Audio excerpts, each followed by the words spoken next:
Okay guys, welcome to the session. Last time मैंने start किया था आर्डिनो यूनो की सीरीज, जिसके अंदर मैंने एक्सप्लेन किया था आपको आर्डिनो यूनो बोर्ड के बारे में कि इसके ऊपर आपने कौन कौन से कंपोनेंट्स हमारे लगे हुए हैं। तो अप्रोक्सीमेटली सभी कंपोनेंट्स को हम डिस्क्राइब कर चुके हैं। ठीक है, अभी इस सीरीज में और आज के लेक्चर में मैं डिस्कस करने वाला हूँ कि जो इसके ऊपर सबसे मेन चीज होती है जो हम यूज कर रहे हैं, एट मेगा T28P। मुझे पता है कि शायद आप लोगों को पता होगा, अगर आपने प्रीवियस लेक्चर सुना होगा, तो मैं किसके बारे में बात कर रहा हूँ। मैं इस माइक्रो कंट्रोलर के बारे में बात कर रहा हूँ। ठीक है, तो माइक्रो कंट्रोलर क्या है? जो मेन पार्ट है इस बोर्ड का, जिसको मैं ये कह सकता हूँ कि brain of Arduino Uno board, जो हमारे यूनो बोर्ड का क्या है, एक तरीके से ब्रेन है। अगर प्रोसेस ये कंट्रोलर यहाँ पर नहीं होगा तो आपको पता है कि ये एक डमी बोर्ड रहेगा, कोई काम नहीं कर पाएगा। ठीक है, तो किसी ने मुझसे क्वेश्चन पूछा था, सर ये बताइए कि ये जो एटमेगा 328P हमने नाम दिया हो इस माइक्रो कंट्रोलर का, मैं इस आईसी के बारे में बात कर रहा हूँ। ये माइक्रो कंट्रोलर आईसी जो आपको सबसे बड़ी ब्लैक कलर की आईसी दिख रही है, 28 पिन पैकेज वाली। ठीक है, इसका नाम एटमेगा 328P था। ठीक है, तो क्यों इसका नाम एटमेगा 328P ही दिया गया है, या कोई रीजन है, या ऐसे दिया गया? ठीक है, तो मैं आज आपको इसके बारे में बताऊंगा। तो आप समझिए कि हमने एक कंट्रोलर के बारे में पढ़ रहे हैं।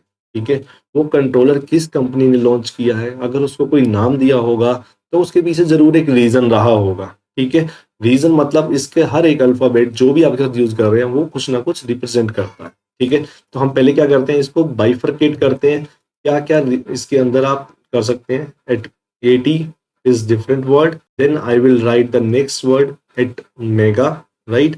then 3 2 को भी मैं अलग कर देता हूँ, 8 को भी अलग करते हैं और p को भी अलग करते हैं। ठीक है, तो आज मैं आपको समझाऊंगा कि इसमें हर एक चीज का क्या मतलब। ठीक है, तो ये है आपका वर्ड 80। तो आप देख रहे हैं फर्स्ट वर्ड है आपका 80। तो 80 ऑब्वियस सी बात है कि इस कंपनी को रिप्रेजेंट करता है, जो कि क्या है, आपकी कंपनी एटमेल, जो आज के नाइट में माइक्रोचिप के नाम से जानी जाती है।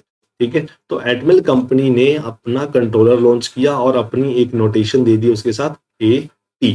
तो AT represents the name of the company. ठीक है, नेक्स्ट आता है आपका मेगा। मेगा क्या है? देखो, कोई भी कंपनी अगर आपने कंट्रोलर्स को लॉन्च कर रही है तो एक उसके अंदर ग्रुप डिफाइन करती है कि ये जो माइक्रो कंट्रोलर होंगे इस पर्टिकुलर ग्रुप के अंडर ही रहने वाले हैं। ठीक है, जैसे मैं एग्जांपल देता हूँ, एक माइक्रो कंट्रोलर आता है इनका AT टीनी। ठीक है, तो टीनी यहाँ पर क्या है, इनका एक ग्रुप है। टीनी क्या है? ग्रुप है। AT क्या है? वही कंपनी का नेम आपका एटमेल। तो मेगा किसको रिप्रेजेंट कर रहा है? यहाँ पर मेगा रिप्रेजेंट कर रहा है ग्रुप को।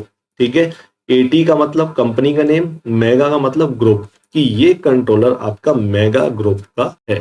ठीक है, तो फर्स्ट फर्स्ट दो क्लियर। नेक्स्ट आते हैं हम, what is the meaning of this 32।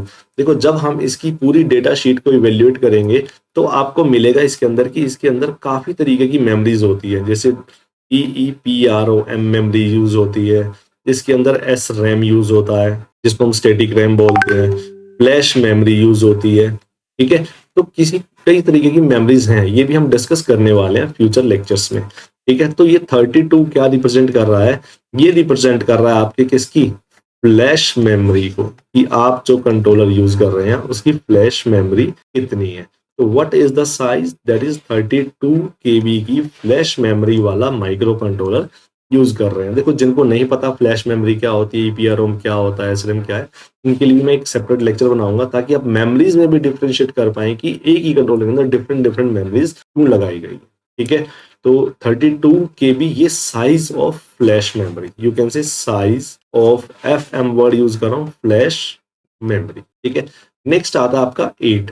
देखो, 8 का मीनिंग क्या है? ये 8 का मीनिंग बहुत इंपॉर्टेंट है। यहाँ पे मैं आपको पहले बता दूं कि जो हमारा एटमेगा 328P यूज हो रहा है, इसको हम बोलते हैं 8 bit low power CMOS based micro controller.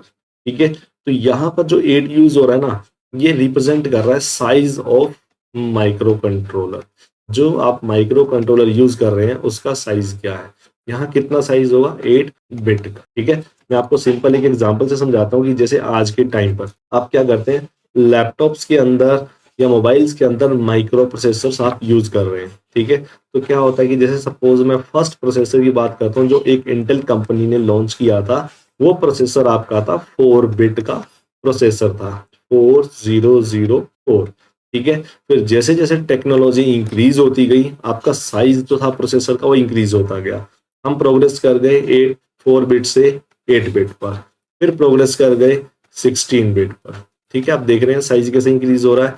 Then 32 bit micro processors हम यूज कर रहे थे, और आज आपके लैपटॉप्स में अगर आप देखेंगे तो आपको लेटेस्ट जो मिल रहा है वो आपका 64 बिट का माइक्रो प्रोसेसर आपको मिल रहा है। ठीक है, i3, i5, i7, अब जो भी लेंगे सबका साइज क्या है, 64 बिट। ये प्रोसेसर का साइज को डिक्टेट करता है। ठीक है, इसी तरीके से यहाँ पर जो 8 लिखा है वो किसको डिक्टेट कर रहा है, आपके साइज ऑफ माइक्रो कंट्रोलर को जो आप इसके अंदर यूज कर रहे हैं। ठीक है, नेक्स्ट आता है आपका वर्ड पी। देखो ये इंपॉर्टेंट है।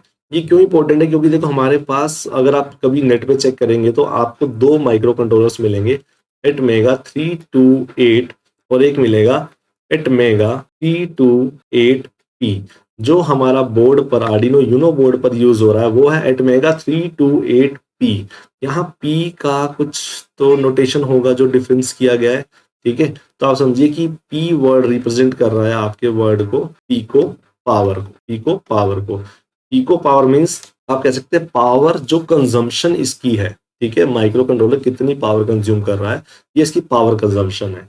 ठीक है, अगर मैं पीको की बात करूं तो पीको वर्ड की वैल्यू हमने पढ़ी होगी, ये होती है 10⁻⁻12 को रिप्रेजेंट कर रहा है, तो काफी लो कंजम्पशन पे रहता है। देखो मैंने यहाँ मेंशन भी किया है कि it's a low power CMOS technologies based 8 bit micro controller, इसलिए इसको बोला कि काफी पावर कंज्यूम कर रहा है।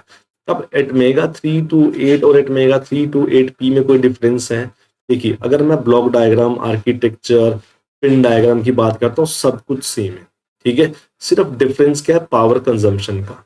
ठीक है, अब एटमेगा 328P की पावर कंजम्पशन लो रहेगी। ठीक है, और इसकी पावर कंजम्पशन जो है वो हाई रहेगी as compare to ATmega 328P। Fine, so I hope guys आपको समझ आ गया होगा कि जब कंपनी किसी प्रोसेसर या कंट्रोलर को नाम देगी तो उसके पीछे क्या रीजन है। ये क्वेश्चंस कई बार इंपॉर्टेंट है, जैसे इंटरव्यूज में पूछा जाता है, आपसे टीचर्स वाइवा में बहुत बार पूछते हैं, और वाइवा में भी सबसे इंपॉर्टेंट फोकस करते हैं वो पी वर्ड के ऊपर कि पी क्यों यूज किया गया। ठीक है, तो ये रीजन बहुत कम स्टूडेंट्स को पता होता है कि पी का मतलब क्या रिप्रेजेंट कर रहे हैं, क्योंकि अब क्या होगा, आप दोनों को, आपको ये लगेगा कि एटमेगा 328 दोनों सेम है, बट नहीं, थोड़ा सा डिफरेंस है। Rest everything is same. ठीक है, तो guys that's all from my side for this session. एक छोटा सा वीडियो बनाया था, पहले हमने नाम को लेके, अभी बहुत कुछ सीखना बाकी है जो अब हम आने वाले लेक्चर्स में सीखने वाले हैं।